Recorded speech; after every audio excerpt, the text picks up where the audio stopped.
धरना की ये तस्वीरें देखिए, जहां कभी 3 मंजिला मकान था, 9 दुकानें हुआ करती थी। आज 200 परिवारों की ये जमीन नेशनल हाईवे के निर्माण के लिए अधिग्रहित कर दी गई और मुआवजे के नाम पर ऊंट के मुंह में जीरा जैसा व्यवहार हो रहा है। ये हम नहीं बल्कि 28 दिनों से NH 72 पर डटे ये किसान कह रहे हैं। उनका कहना है कि प्रशासन और सरकार से कई बार संपर्क करने की कोशिश की गई, लेकिन कोई सुनवाई नहीं हुई। वो रेट फिर आधे कर दिए और आधे का भी इन्होंने कुछ परसेंटेज देके लोगों को ज़मीन अपने नाम करवा लिया फील्ड लेवल लेके, और उसके बाद ये आर्बिट्रेटर कोर्ट में चले गए, जहाँ से इन्होंने स्टे ले लिया पैसा नहीं देने के, और ज़मीन पर काम इन्होंने चालू रखा है। तो हमारा मेन मकसद ये है कि हमारा ये स्टे हटे और ये पैसा हमें सारे लोगों को मिल जाए। तपती धूप में तंबू गाड़ कर बैठे बुजुर्ग, महिलाएं और युवा पिछले 28 दिनों से लगातार अपने हक के लिए देहरादून, पांवटा, चंडीगढ़ NH 72 पर डटे हैं, लेकिन अब किसानों का सब्र जवाब देने लगा है।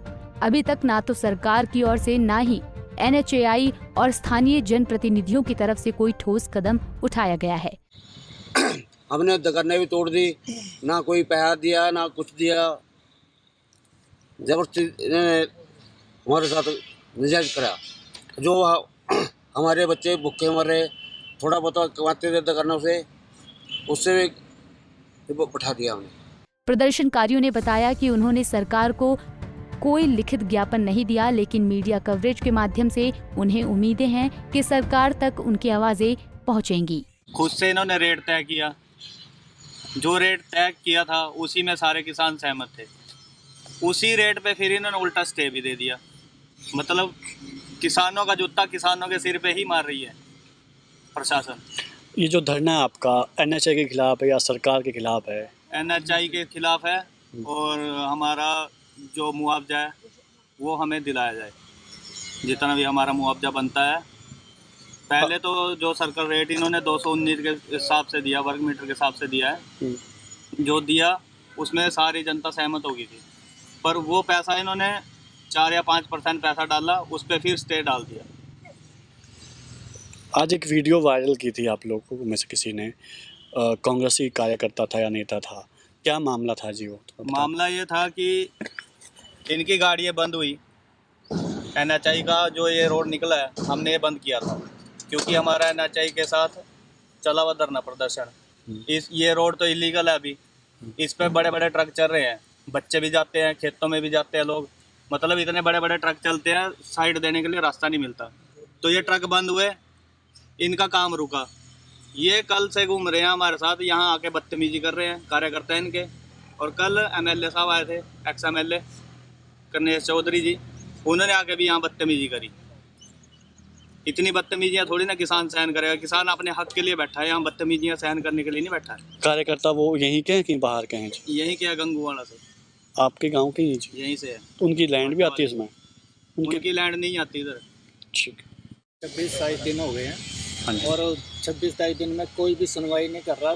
जो भी आ रहे वही एक मिट्टी गोली से दे देते हैं और समझा के बुझा के चल जाते हैं। कोई आपका कोई यहाँ बैठने से कोई समस्या हल नहीं होगी, ऐसे बोल के चल जाते हैं। और NH वाले ने बोल रहे हैं कि ये तो ज़मीन आपकी गवर्नमेंट के नाम हो चुकी है और ये आप इसमें काम नहीं रोक सकते और काम चलेगा। लेकिन ज़मीन तो नाम होगी है, लेकिन ऐसे कैसे नाम होगी है कि बगैर उससे किसानों की सहमति से कैसे नाम होगी? नहीं क्या ये अगर कोई ज़मीन खरीदेगा या बेचेगा तो वो उससे तहसीलदार भी कई बार पूछेंगे आपकी पेमेंट होगी है। अगर वो हाँ करेगा तो भी नाम होगी। तो ऐसे कैसे इनके नाम होगी है कि इन्होंने ज़बरदस्ती नीचे से लेके ऊपर तक एक पूरा सरकारी डिपार्टमेंट या एक NH को नहीं दबा सकते। एक अकेला ही NHAI के जो मतलब ये स्टे लगा रहे हैं जो जमीन किसानों की पेमेंटों पे, उनको ये भी मालूम होना चाहिए कि भाई स्टेट जब ऊपर सर्कल रेट भी इन्होंने बनाया है, सब कुछ इन्होंने किया है, और उसके बाद फिर भी स्टे लगा दी उन्होंने। अब किसान भाई क्या करेंगे? क्योंकि वो केस लड़ेंगे या अपने बीवी बच्चों को पालेंगे या अपना खाना खर्चा करेंगे या केस लड़ेंगे। आप ही सरकारी डिपार्टमेंट को सोचना चाहिए ना ये। कि वो केस लड़ेंगे या अपनी मेहनत मजदूरी करेंगे। अब 60 साल की उम्र होने पे आ रही है कि वो मजदूरी करेंगे। अब इस उम्र में एक तरफ तो कहते हैं कि किसान अन्न देवता है, दूसरी तरफ किसानों को धोखा दिया जा रहा है, उनकी ज़मीनें भी छीन ली गई और ऊपर से अब करें तो करें क्या करें। ना तो हम किसी खेतों में काम करने योग्य हैं, उनमें पत्थर डाल दिए, कंकर मिट्टी डाल दी, इसमें क्या कर सकते हैं इसमें। से तो कोई पत्राचार नहीं किया, परंतु हमने यहाँ जब गवर्नर साहब धौला गाँव में आए थे उनको भी इस बारे में अपना एक पत्र दिया था इसकी समस्या के बारे में, और किसी को हमने इसके बारे में। कल मंत्री जी का दौरा था पांवटा साहिब, तो मीडिया ने सवाल किए थे कि लोग धरने पर बैठे, हमने खुद सवाल किया था। उनका कहना था कि सरकार पूरी सहयोग करेगी, लेकिन हमें जानकारी नहीं है इसकी।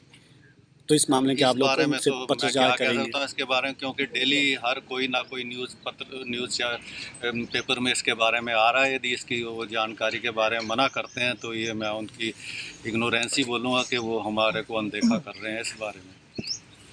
धरना कब तक जारी रहेगा? धरना तो ये तब तक रहेगा जब तक हमारा पैसा नहीं मिल जाता, अदरवाइज़ तो बाद में तो यदि ये सड़क चालू होगी फिर किसने पूछना है। कितने परिवार थे जो यहाँ पर जिनकी ज़मीन आई है? इसमें लगभग 200 परिवार हैं जिनकी ज़मीन इसके एक्वायर की गई है।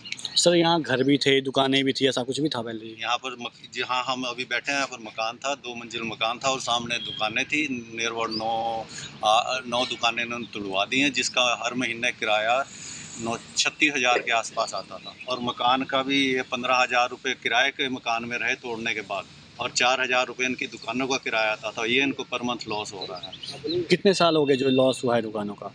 ये इनको 3 साल हो गए, 3 साल से ज़्यादा। वहीं इस मामले पर उद्योग मंत्री हर्षवर्धन चौहान से बात की गई तो उन्होंने कहा कि किसानों द्वारा सरकार के समक्ष कोई औपचारिक मांग नहीं रखी गई है।